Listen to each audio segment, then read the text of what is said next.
आजकल infertility clinic में बहुत कॉमन समस्या हमें दिखती है कपल्स में जो कि निसंतान दंपति हैं, जिनमें कि मेल पार्टनर यानी कि स्पर्म काउंट कम होना या मोटिलिटी कम होना। तो जो हम WHO के अकॉर्डिंग 30% कपल्स में मेल रिस्पॉन्सिबल हो सकता है निसंतानता के लिए। और स्पर्म काउंट और मोटिलिटी ओवर द इयर्स जैसे हमने देखा कि अब जो जनरेशन है या अब जो पेशेंट्स हमारे पास आ रहे हैं उनमें बहुत सारे अधिकतर दंपति में मेल पार्टनर में भी स्पर्म काउंट और मोटिलिटी की समस्या अधिक देखने में आ रही है।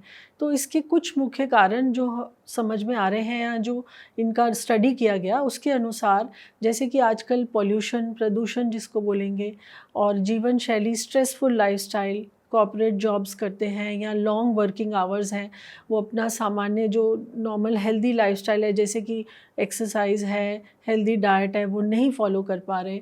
जंक फूड या कि बाहर का खाना अगर अधिक खा रहे हैं तो घर का हेल्दी पौष्टिक भोजन नहीं ले पा रहे। तो ये कुछ एक समस्याएं हैं।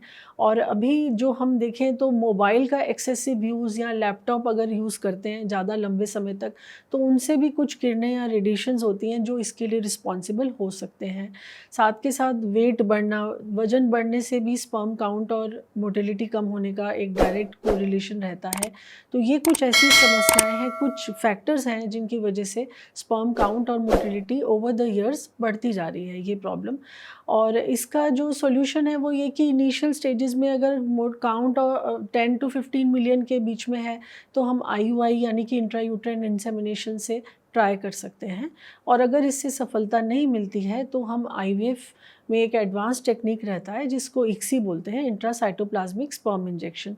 तो ऐसे पेशेंट्स को जिनमें कि स्पर्म काउंट 10 मिलियन से कम है या मोटिलिटी बहुत कम है या नील शुक्राणु है तो उनमें भी ये टेक्निक लाभदायक है और पुरुष जो है वह अपने स्वयं के शुक्राणु से ही पिता बन सकते हैं।